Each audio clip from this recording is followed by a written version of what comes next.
지난 2주간 설교한 내용이 기억나시나요? 아시긴 아시겠죠? 지난주에 예수님이 성령님을 보내심으로 얻는 유익에 대해서 함께 말씀을 나누기 시작했습니다. 첫째는 무엇이었나요? 죄와 의와 심판에 대해서 책망하시는 것이었어요.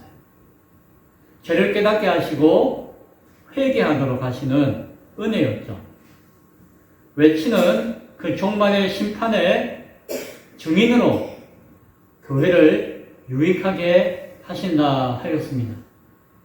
지난주에 두 번째로는 모든 진리 가운데로 인도하시는 것이었어요.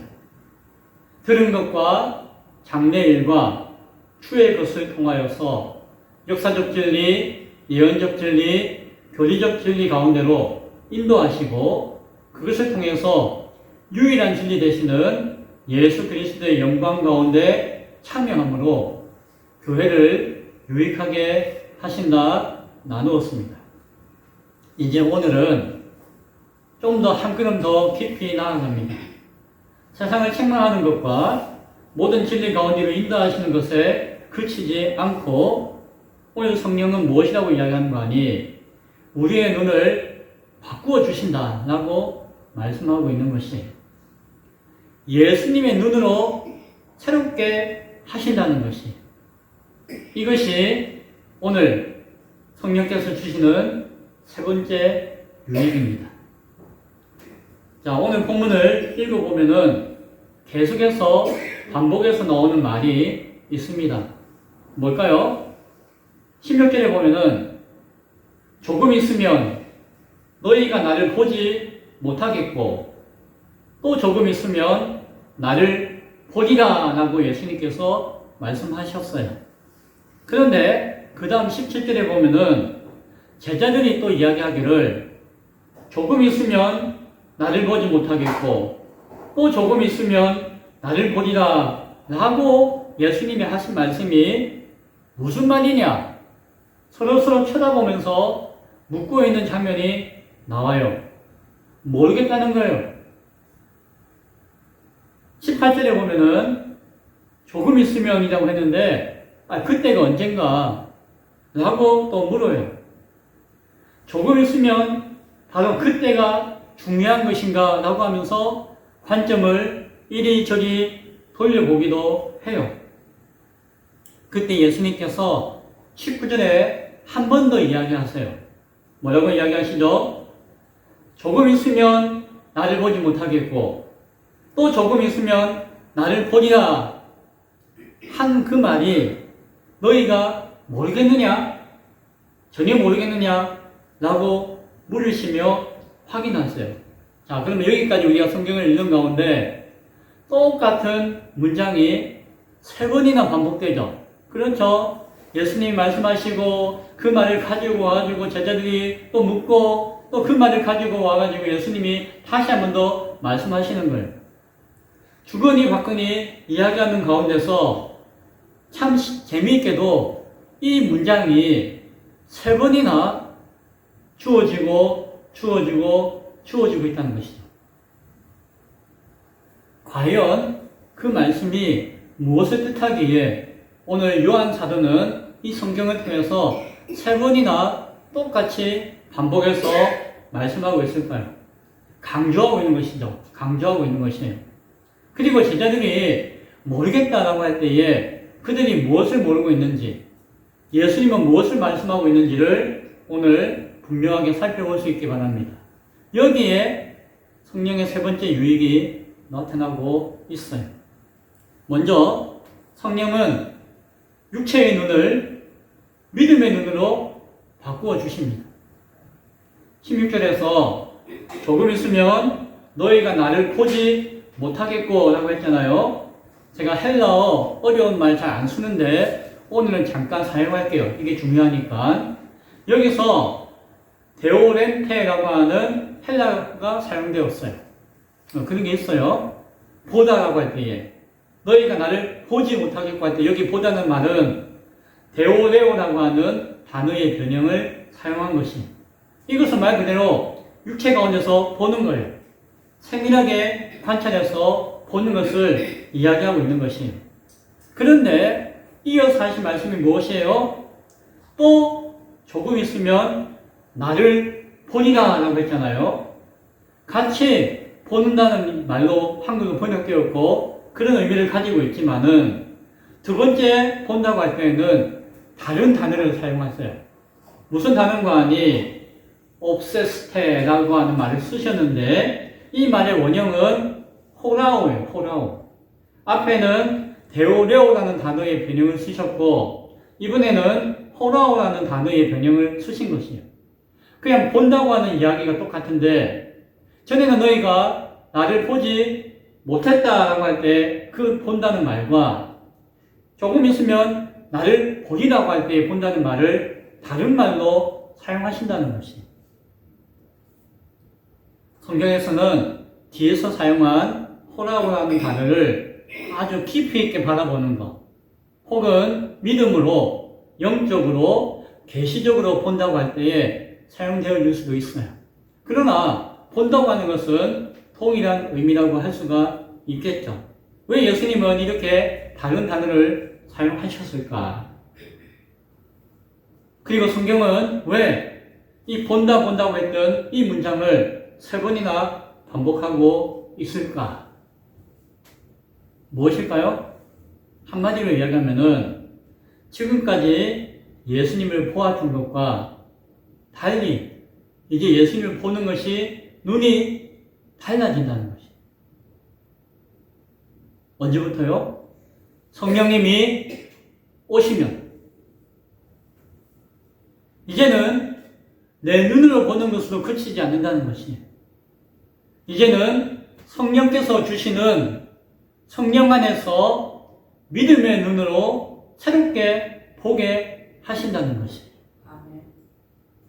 조금 있으면 너희가 나를 보지 못하고 뭐요? 육체의 눈으로는 보지 못할 것이지만 또 조금 있으면 나를 성령 안에서 믿음의 눈으로 보게 될 것이다 라는 이야기를 하시는 것이. 예수님은 곧 떠나가시죠. 더 이상 예수님은 보이지 않는 것 같아요. 그래서 낙심하고 절망하기도 하죠. 그러나 예수님은 뭐라고 이야기하는 것이에요? 그때가 되면은 예수님을 예전에 본 것과 전혀 다른 새로운 눈으로 더 깊이 바라보게 될 것이다 라는 말씀을 하시는 것이. 두 번째로 성령은 십자가를 새롭게 보게 하십니다. 제자들이 예수님이 십자가 달려 죽으시는 장면을 보았을 때에 뭐라고 생각했을까요? 우리가 복음서의 내용을 읽을 때에 그들은 예수님이 결국 실패하셨구나. 예수님이 결국 패배하셨구나. 예수님 더 이상 우리가 믿고 따를 자가 없으니 낙심되고 절망되었다라고 하면서 다 떠나가 버렸어요. 그렇죠? 그러나 예수님이 부활하신 이후에 성령께서 이 땅 가운데 오셨을 때에 그들은 그때의 십자가를 새롭게 볼 수 있는 눈이 열리게 된 것을 우리는 잘 알고 있습니다. 실패와 패배에서 승리와 기쁨의 십자가로 볼 수 있게 되었죠. 절망의 십자가가 아니라 소망의 십자가로 볼 수 있는 눈이 열리게 되었죠. 십자가가 달라진 것이 있나요? 십자가는 그대로예요. 역사 가운데 나타난 그 모습으로서의 십자가는 변함이 없었어요. 그러나 그 십자가를 바라보는 눈이 달라졌다라고 하는 것이 20절에 너희는 곡하고 애통하겠으나 세상은 기뻐하리라. 너희는 근심하겠으나 너희 근심이 도리어 기쁨이 되리라 라고 말씀해 주셨어요. 십자가 앞에서 당장에는 죽음을 바라보고 실패를 바라보고 절망을 바라보고 너희가 애통할지는 몰라도 그러나 참된 눈으로 바라보면 그것이 무엇이라고요? 온 세상을 구원하시고 살리시는 하나님의 은혜의 역사였기 때문에 그것은 온 세상에 기쁨이 되는 것이다 라는 말씀이에요. 지금의 눈으로 본다면은 너희가 근심할 수밖에 없다 할지라도 성령의 눈으로 본다면은 그것이 무엇이요? 그 근심이라고 여겼던 십자가가 기쁨이 되어진다는 사실을 말씀해 주는 것이에요. 이 진리는 오늘도 똑같습니다. 성령이 없는 사람은 십자가를 바라볼 때에 저것은 기독교의 상징이나 종교적인 표정이나 그냥 역사적인 사실의 하나의 징표다라고 생각해요. 신앙생활을 하는 것을, 신앙을 그냥 이 땅에서의 종교적으로나 세속적인 가치로만 생각하고 바라보아요. 그러나 성령께서 눈을 여시면 성령에 있는 사람은 그 십자가 안에서 하나님의 사랑을 볼 수가 있습니다.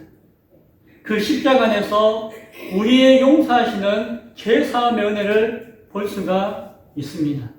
그 십자가 안에서 우리에게 약속하신 새로운 영원한 생명에 대한 소망을 볼 수가 있다는 것이에요.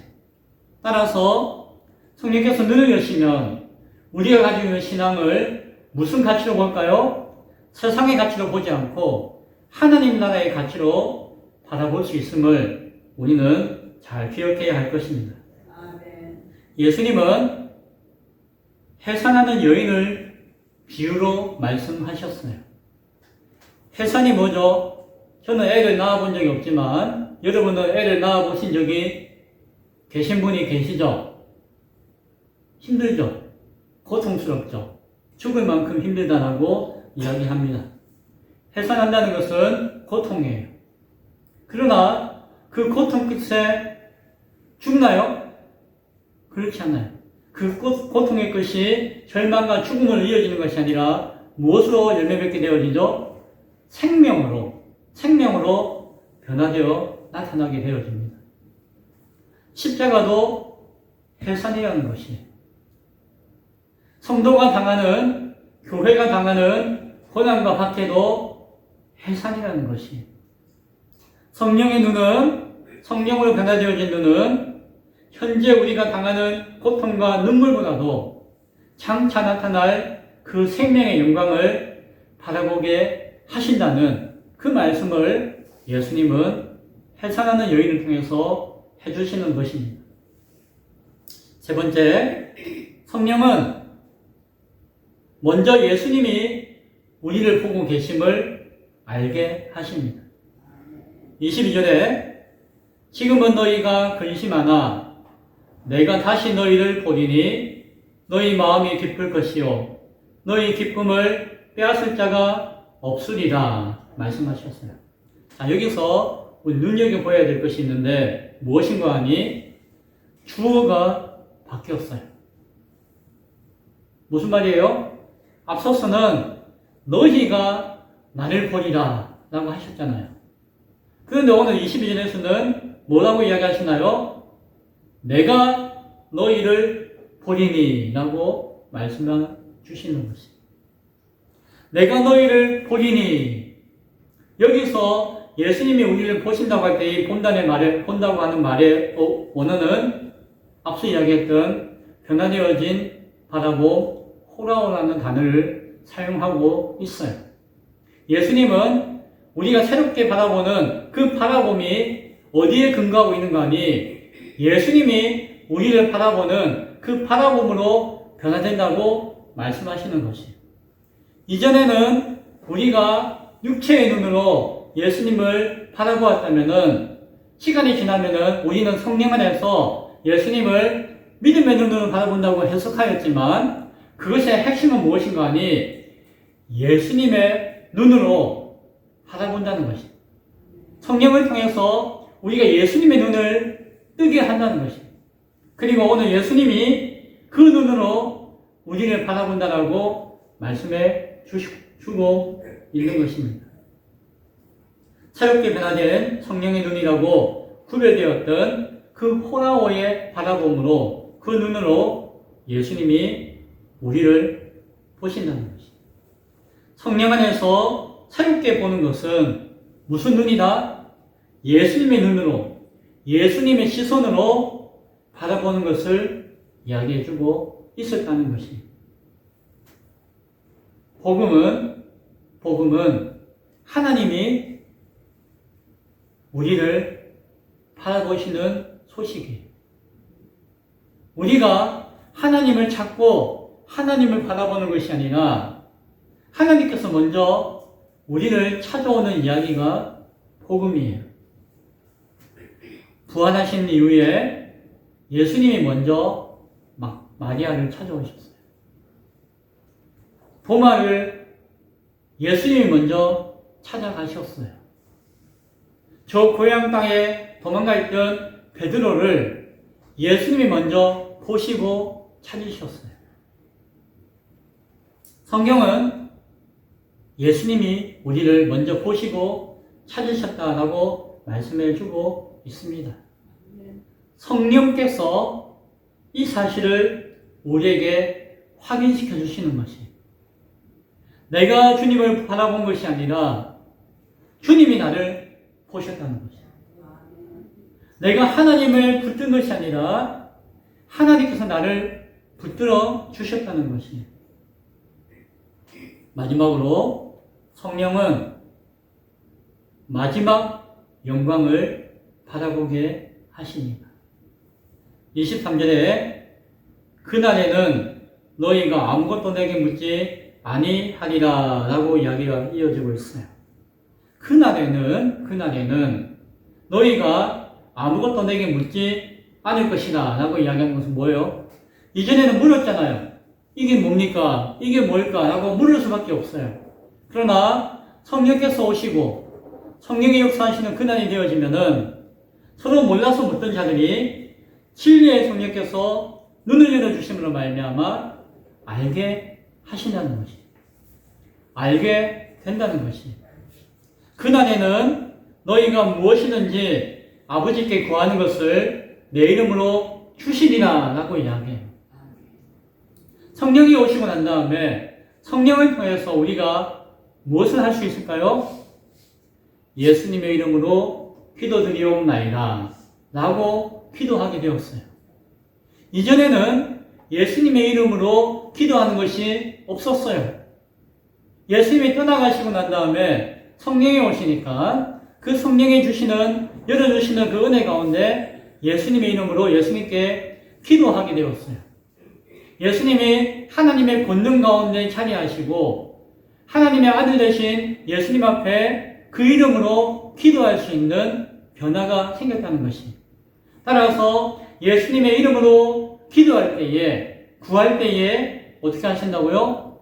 하나님께서 들으시고 응답하시는 그런 역사가 우리 가운데 약속되었다는 것이.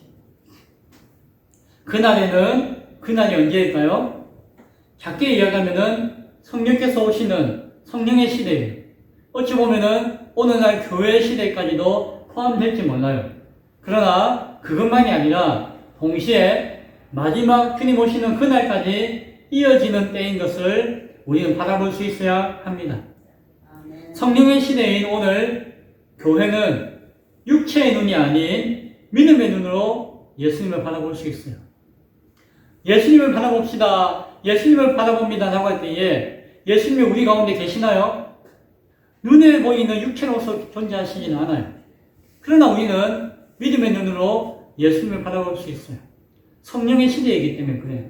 하지만 동시에 주님 다시 오시는 그날, 이 시대의 마지막 그때가 되어지면 우리는 얼굴과 얼굴을 마주하듯이 주님을 바라볼 수 있게 될 것입니다. 그날의 눈은 바로 이와 같아요.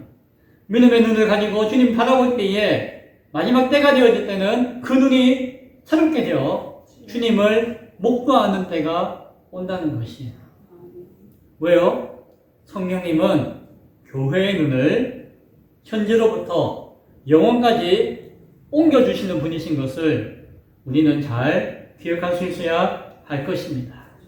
오늘을 바라보는 그 눈이 바로 내일 다시 오실 주님까지도 바라보게 하시는 것이 성령 안에 있는 역사인 것을 잘 기억할 수 있기 바랍니다. 24절에 지금까지는 너희가 내 이름으로 아무것도 구하지 아니하였으나 구하라 그리하면 받으리니 너희 기쁨이 충만하니라. 성령이 오심으로 이러한 역사가 이러한 기쁨의 영광이 나타난다는 것이 성령님이 주시는 그 새로운 눈으로 예수 그리스도를 새롭게 바라볼 수 있어야 할 것입니다. 그래서 우리가 예수 그리스도의 그 이름으로 기도할 때에 주님의 능력이 우리 가운데 충만한 기쁨으로 나타나게 될 것을 믿음으로 고백할 수 있기를 바랍니다. 아멘. 말씀을 맺고자 합니다. 성령께서 오시면 무엇이 달라졌나요? 세상이 바뀌었나요? 우리 환경이 바뀌었나요? 어떤 도움이 생겼나요? 그렇지 않아요. 우리의 눈이 달라진다는 것이에요. 아멘. 죄를 보는 눈이 달라져요. 그전에는 죄를 짓고 대충대충 그냥 돼지가 흙탕물에 뒹굴듯이 살았는지 몰라도 성령으로 눈이 달라지면 그것이 너무나도 악하고 추한 것을 바라볼 수 있게 되고 그것을 떠나고자 하는 마음을 주시는 것이 십자가를 바라보는 눈이 달라져요. 고난을 바라보는 눈이 달라져요. 우리 인생을 바라보는 눈이 달라진다는 것이 교회를 바라보는 눈이 달라져요. 그리고 교회 앞에 놓여있는 이 세상을 바라보는 눈이 달라진다는 것입니다. 그리고 무엇보다도 예수님을 바라보는 눈이 달라진다고 성경은 이야기합니다. 성령님의 최종적인 사역은 우리로 하여금 예수 그리스도의 인격과 삶으로 닮게 하는 데 있어요. 그런데 그것이 억지로 되는 것이 아니라는 것이 억지로 해서도 안 된다는 것이에요. 무엇이 되어야 할까요? 예수 그리스도를 바라보는 눈이 바뀌어야 되는 것이에요. 예수님이 우리를 바라보는 그 눈으로 우리가 예수님을 바라볼 수 있을 때에 우리가 예수님을 닮아가게 된다는 것입니다. 성령은 세상을 책망하심으로 죄인들을 깨트려 주셨어요. 성령은 모든 진리 가운데로 인도하심으로 예수님을 알게 하셨어요. 그리고 오늘 성령님은 새로운 눈을 열어주심으로 예수님의 눈으로 세상을 자신을 보게 하십니다. 예수님이 약속하신 성령님이 주시는 이러한 유익을 통해서 마지막으로 주신 그 유익인 예수님의 눈으로 세상과 교회를 바라보면서 예수님의 인격으로 살아가면서 예수님의 마음으로 전도할 수 있는 우리 모두가 될 수 있기를 간절히 축원드립니다.